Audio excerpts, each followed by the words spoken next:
चलिए आज हम वेट लॉस के बारे में बात करते हैं, ठीक है? या प्रॉपर टोन या फिट फिगर के बारे में बात करते हैं। आप सबको पता है हर एक के बॉडी वेट और हाइट के हिसाब से एक आइडियल वेट होता है।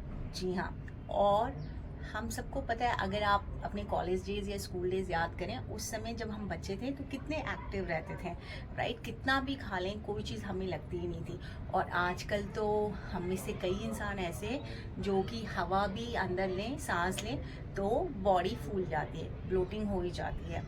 वेट लॉस कोई हवा नहीं है, ना ही कोई एक्सपेंसिव चीज़ है कि आपको किसी डाइटिशियन के पास जाना पड़ेगा, किसी न्यूट्रिशनिस्ट के पास जाना पड़ेगा मेरी तरह, या किसी फैंसी से जिम में आपको इनरोल करना पड़ेगा, हेफ्टी अमाउंट ऑफ मेंबरशिप पे करना पड़ेगा, या फिर बहुत हैवी मशीन वेट पे सारे एड़े मेड़े टेढ़े वर्कआउट करने पड़ेंगे, या फिर डाइट करना पड़ेगा, या फिर जूस डाइट पे रहना पड़ेगा। Nothing like that.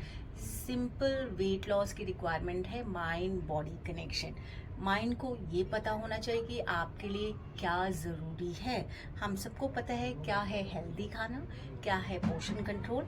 और आप सभी जानते हैं, अगर आप अपने लाइफ से वाइट्स को एलिमिनेट करते हैं, जैसे कि वाइट फ्लावर, मैदा, शुगर और सॉल्ट, क्योंकि शुगर, सॉल्ट और मैदा ब्लोटिंग देता है आपकी बॉडी को, और इनको डाइजेस्ट करने में भी बॉडी को बहुत ज़्यादा मेहनत करनी पड़ती है। और एज के हिसाब से हमारा मेटाबॉलिक और डाइजेशन का रेट रिड्यूस हो जाता है। आपको ये चीज़ पता है। देन दूसरी चीज़, अगर आपको ये पता है कि our body, human body is meant to be moving, meant to be working, right? ये एकदम ज़िंदगी केवल बैठ के मशीनों के सहारे एंजॉय करने के लिए नहीं बनी है। तो आप उस मूवमेंट को बैलेंस रखते हैं, then you are not going to have any problem later on related to your health issues as well. Like usually हो जाता है ना, हमें नी ऑपरेशन कराना पड़ता है, you start doing huffing and puffing for walking even 500 meters, या आपको वेट इशू हो जाता है कि आप चल ही नहीं पाते हैं या कोई एक्टिविटी नहीं कर पाते हैं, things like that and so on. तो अगर आप बॉडी की मूवमेंट, एक्टिविटी को मेंटेन रखेंगे, तो आपको पता है कि आपने जो खाना खाया है अपने बॉडी को एनर्जी देने के लिए, वो भी बर्न आउट हो रही है here and there, day in and day out basis पे, ठीक है? Second.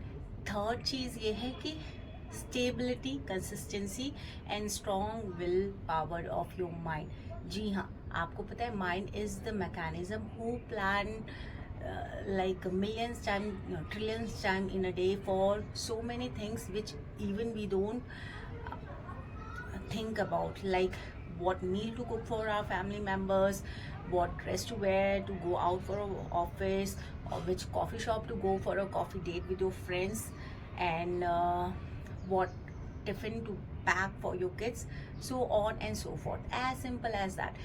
Same way, when you are ready, willing to take fitness as your lifestyle, as your life routine, always remember planning and preparation is always important for your workout routine as well, right?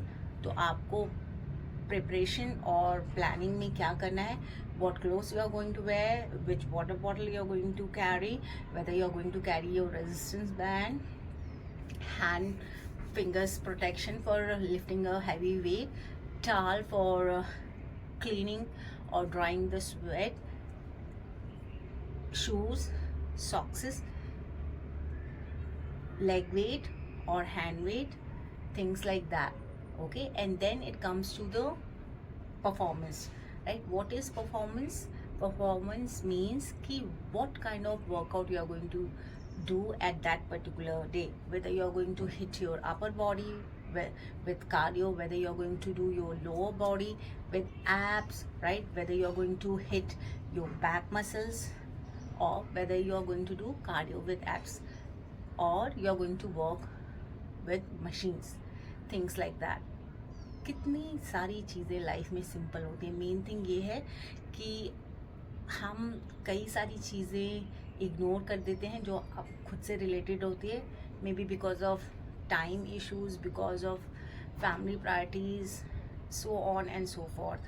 But हम ये क्यों भूल जाते हैं कि at the end of the day हमारी भी एक ही ज़िंदगी है और हम खुद के लिए भी प्रायोरिटी हैं। इमेजिन करिए ना, या आप अपने फैमिली मेम्बर्स में या रिलेटिव्स में या फ्रेंड सर्कल में देखिए, जो भी हमारे मम्मी पापा के एज के हो गए हैं या ग्रैंड पेरेंट्स हैं, उनमें से कितने लोग आजकल कितनी सारी बीमारियों से, डिजीज़ से गुजर रहे हैं, और उनके पास कितने ही लव्ड वन या बेटा बेटी या बहू हैं उनकी देखभाल करने के लिए। ऐसा आने वाली इस सेंचुरी में हमारे लिए तो पॉसिबल नहीं है कि हमारे बच्चे आके हमारा लुक आफ्टर करें, हमारी टेक केयर करें, क्योंकि आप सबको पता है आजकल लाइफ इतनी कॉम्पिटिटिव हो गई, इतनी कॉम्प्लिकेटेड हो गई, इतनी बिजी हो गई है कि हर किसी को अपना ध्यान खुद ही रखना है, भले ही वो आप हों, आपके बच्चे हों या कोई और हो, ठीक है। और हमेशा याद रखिए, आप ज़िंदगी में एक चलता फिरता एग्जाम्पल हैं, खुद के लिए भी और अपने बच्चों के लिए भी। बच्चों को ये बोलना छोड़ दीजिए ऐसा करो वैसा करो, बच्चे जो देखते हैं वही सीखते हैं। जी हाँ, याद रखिएगा, जैसा आप करते हैं, जैसा वो अपने सराउंडिंग्स में, अपने इन्वायरमेंट में, अपने एटमॉस्फेयर में ऑब्जर्व करते हैं, वैसा ही रूटीन बन जाता है। That is called a habit. अच्छी चीज़ों की आदत हमें बड़ी मुश्किल से लगती है और गंदी चीज़ों की आदत लगानी नहीं पड़ती। आज के लिए इतना ही, जल्दी मिलती हूँ आपसे अपने अगले वीडियो में। Till then, don't forget to stay positive and spread your beautiful smile around you. Bye bye.